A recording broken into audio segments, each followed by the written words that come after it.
Welcome back, Duke fans. We are here to look at the NCAA tournament draw for Duke. We're going to go over whether they got a good draw or a bad draw this year, talk about some of the other matchups throughout the NCAA tournament, and give you guys a little bit of tips for how to fill out your bracket. Just some suggestions that might be helpful. And if you guys have any suggestions on filling out the bracket, drop them in the comments below.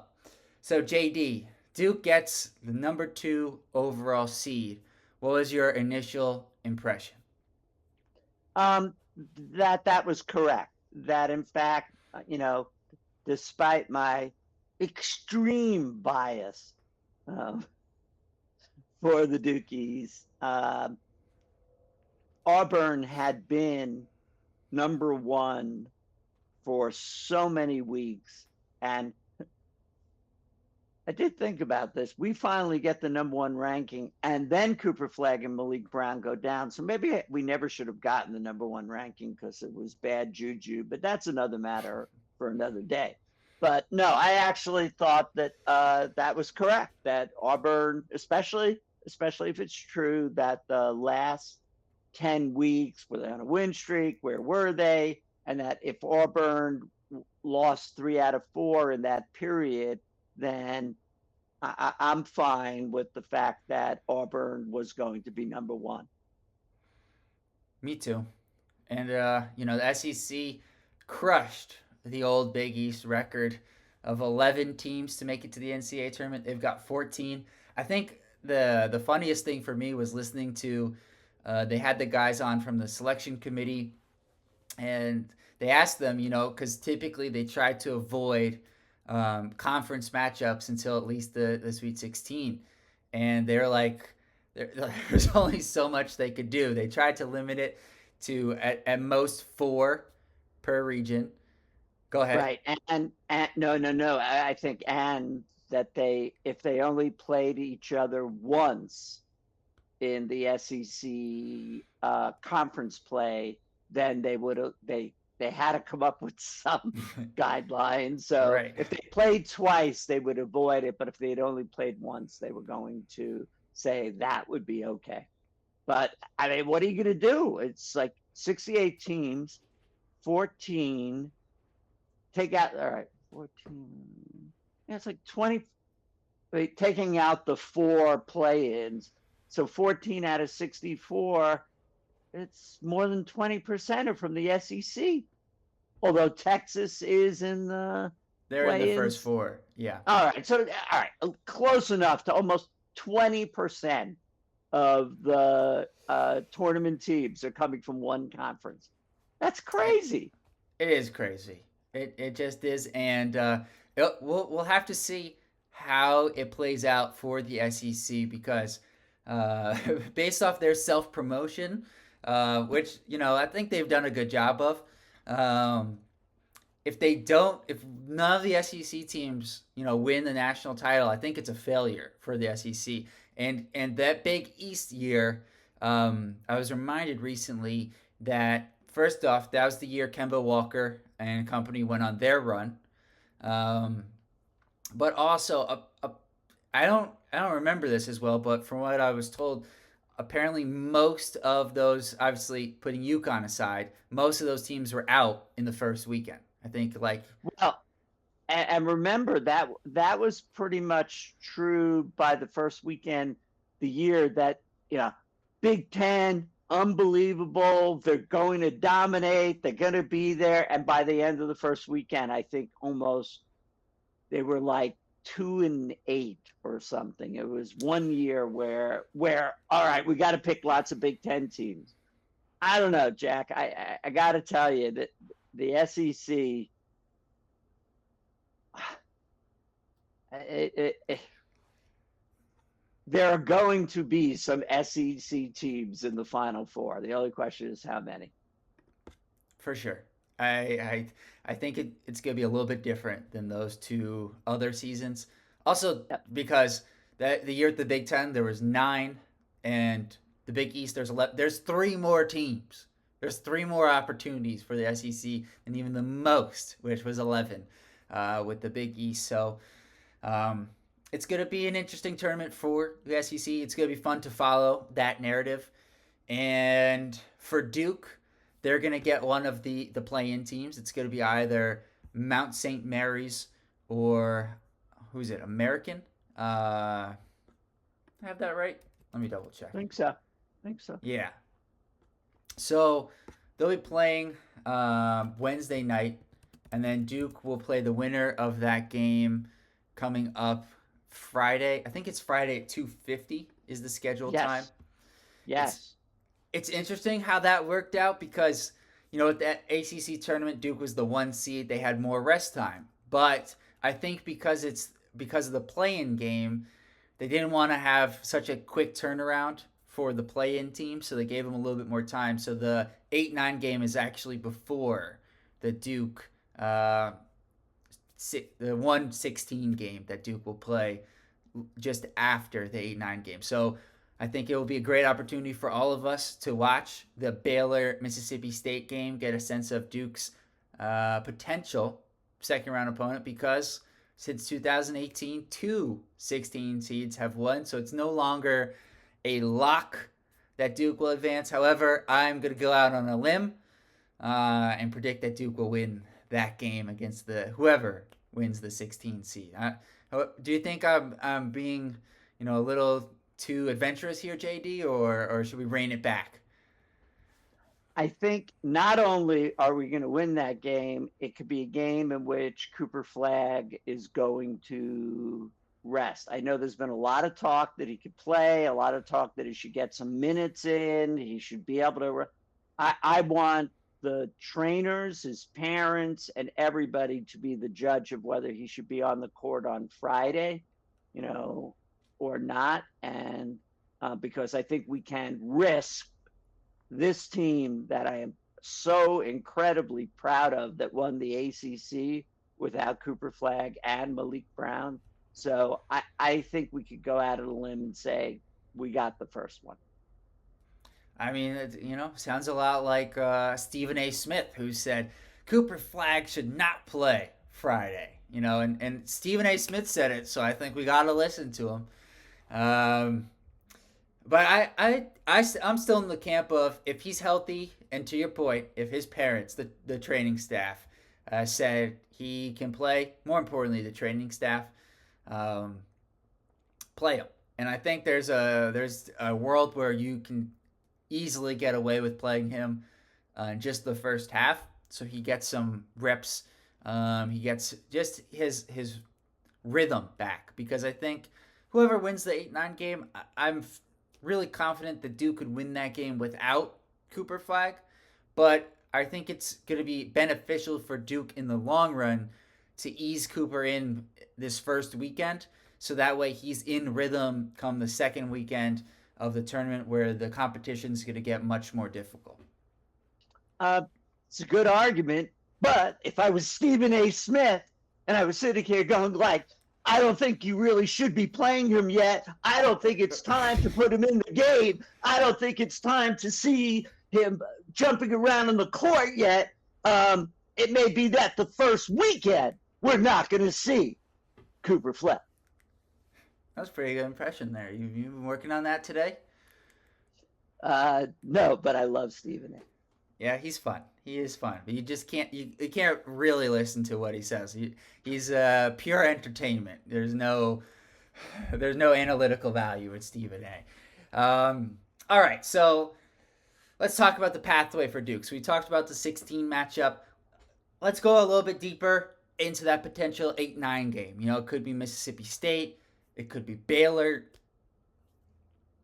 I think either way, Duke, compared to the other 1 seeds, where it could be a Gonzaga, it could be a Louisville, even though they're down this year, it could be a UConn. I think Duke has the easiest pathway to the Sweet 16 of the 1 seeds in the tournament. So in that sense, I think Duke got a good draw.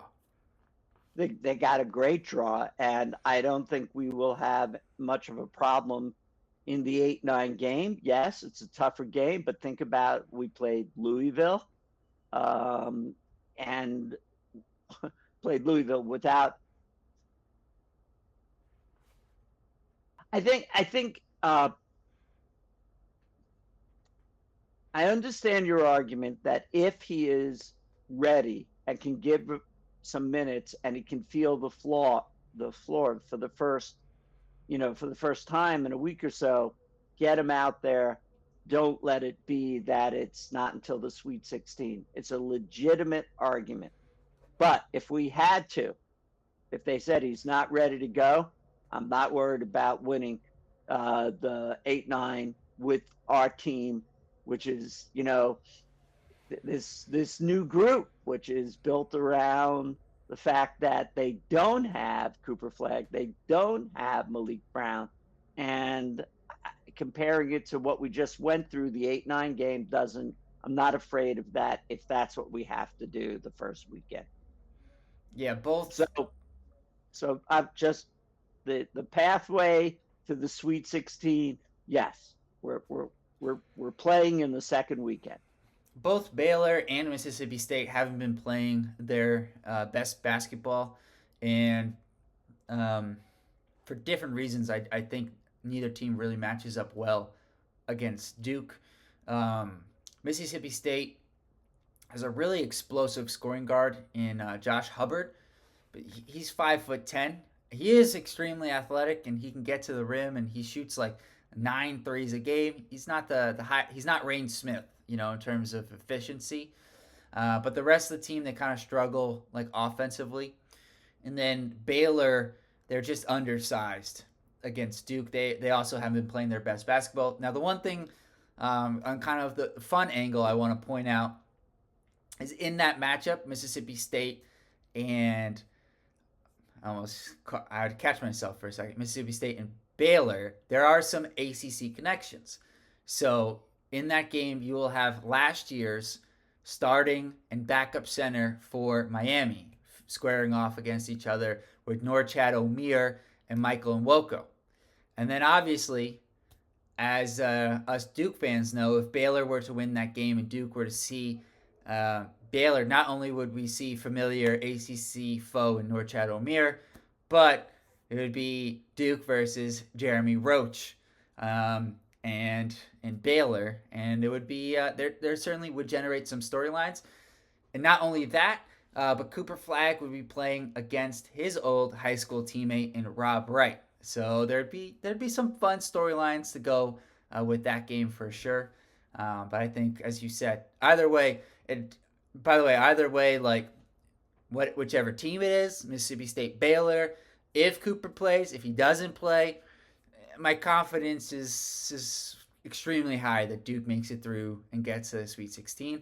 And not only is my confidence that high, but they are by far and away the highest favorite to make it to the Sweet 16 of any team in the tournament this year, according to the betting odds currently. So, Sweet 16 could be Oregon, could be Liberty, it could be Arizona.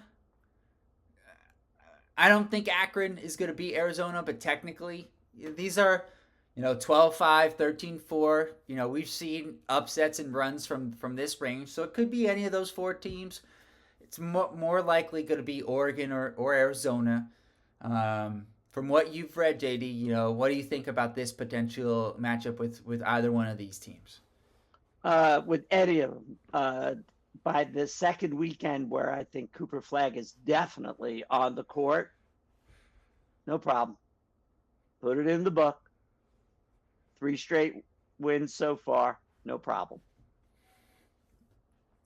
Yeah, I'm with you. I think the Arizona rematch. Arizona is playing much better now than they were at the start of the season, but so is Duke, and Duke has found, with the way they played in the ACC tournament without Cooper and Malik, a new level of confidence in themselves. That not only, are they a great team with Cooper and Malik Brown, although they've had moments without Malik throughout the year, they're a great team without him. And I think that gives a lot of confidence to this group.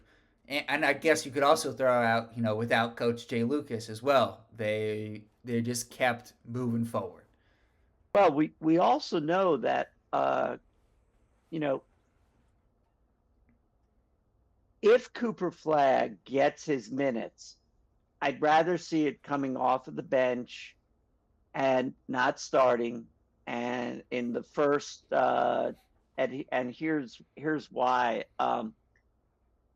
There have been several games this year where Cooper Flagg has started slowly, and then um, his ability to get through that, and then just be otherworldly in the second half of the game. I don't want him getting that many minutes in the first weekend. Right. In the second weekend, yes, you could test that in the, I guess that's the Sweet 16 game. That's fine. And we'll eventually get to the Elite Eight. But, and this minus Cooper Flagg and Malik Brown, they're like probably in the locker room going, we don't need you. We just won the ACC.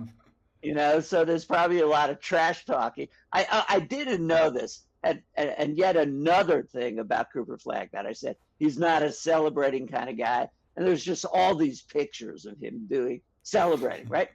So the other thing I found out is that he is an incredible trash talker. And I didn't know that about him, but that he is constantly yammering on the court.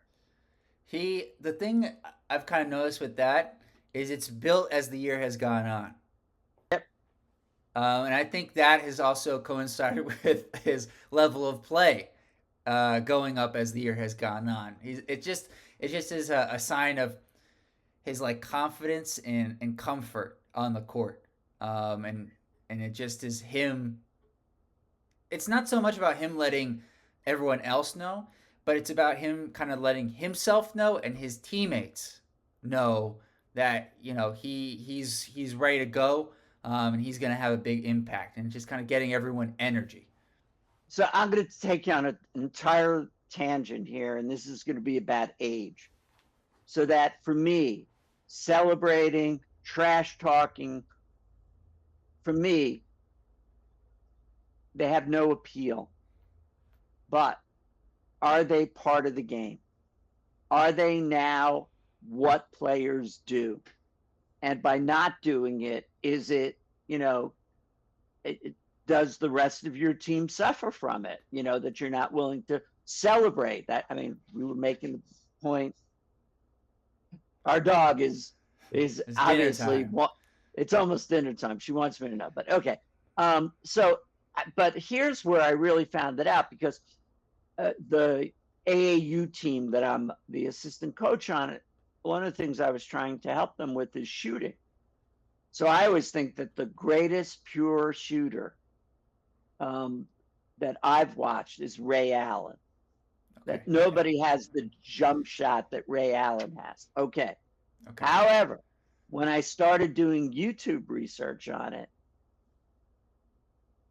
and that what happened is the release point for a outside shot, especially with the advent of the 3-point line and more of it, and Steph Curry, is that the release point was no longer at the, you jumped and then you released the shot at perfect form, Ray Allen. But if you go through Steph Curry, James Harden, Klay Thompson, the release point is much lower down, and they can create separation. And so as an old man, I'm learning that the game just keeps changing and evolving. And Well, that, Steph Curry has done more to change this game. no, there's certain things, we can't let these things pass. So you talk about the game changing and evolving. All right, I'm gonna pick apart a few things you've said here. Okay. Go ahead. First is that. So let me ask you a question. Did Wilt Chamberlain talk trash?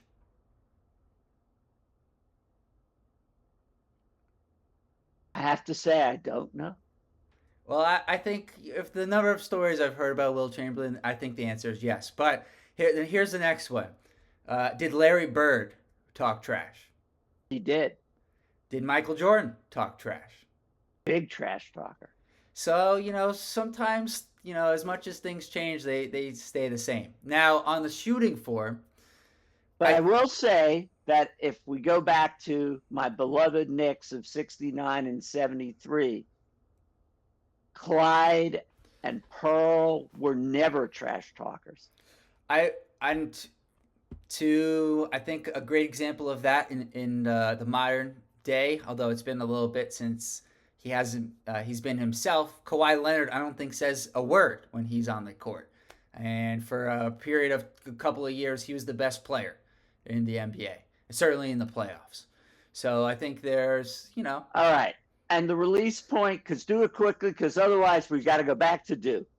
That's I'm trying to wrap it up here. So in the release point, I think it depends upon is it a catch and shoot three? Because I think Clay's release is a little bit higher, or is it off the dribble?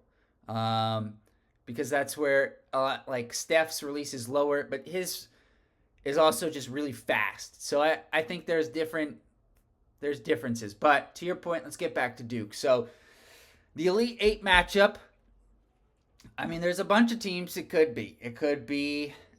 I think that BYU VCU matchup is fascinating in the first Yeah. round. Both those teams could go on a run. Wisconsin theoretically could be there. I think the dark horse is St. Mary's, and they're a real dark horse, but only in the sense that we've seen it upsets in the tournament a lot of times. Just going back, and I'm going to spend a couple minutes on this at the end here. Upsets tend to happen with teams who are really good defensively and play at a slow tempo, I should say, than the teams that they're playing against. And so they have a really good defense and play at a really slow tempo. And so it will be a real contrast of styles with them versus Alabama potentially in the second round. But I think let's talk about what the matchup is going to be most likely. With I shouldn't say most likely, the highest likelihood, which would be Duke, Alabama. So for me, we're going through Selection Sunday, first two seed that's revealed is Michigan State. So I'm like, okay, of the three remaining likely two seeds, we've got St. John's, Tennessee, and Alabama. As a Duke fan, I want Alabama, and I'm not saying that that's an easy matchup because it's not. But of those three teams, I'll take my chance with a team that likes to get up and down and has one of they have an awesome offense. I think they're certainly top 5 on KenPom.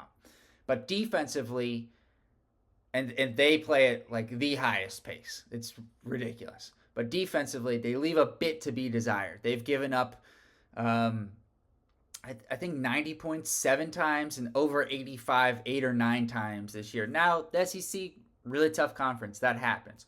But I think at this point, it's safe to say that Duke, maybe not safe to say, but we know Duke beat Auburn. And I feel very confident that Duke would have been in the same echelon in the SEC as in Auburn or Florida.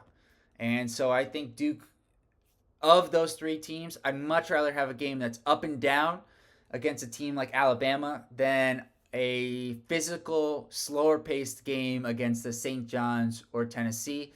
Although, having said that, I would take Duke over any of the three of them. So it didn't really matter, but if I had to pick, it'd be Alabama. Well, that was all interesting, but it could only be Alabama because they're in our bracket. And I think that what has happened is as easy as I think the path to the Elite Eight is for Duke, is as hard as I think it is from the Elite Eight, the Final Four, and the championship.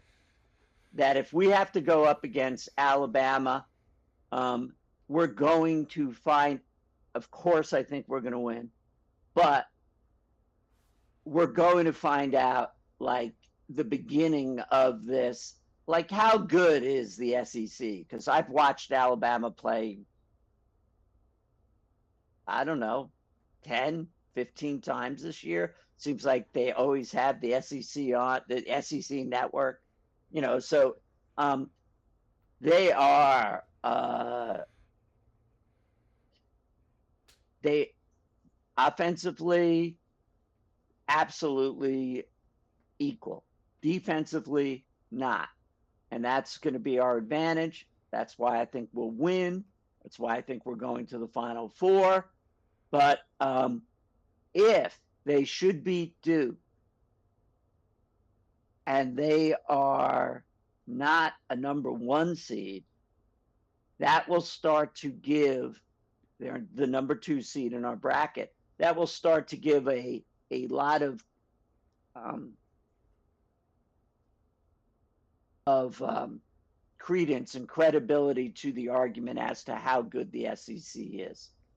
Well, yeah, yes and no. It also depends on how the other teams in the SEC are doing. I know. All we're only breaking down Duke's run. I'm not.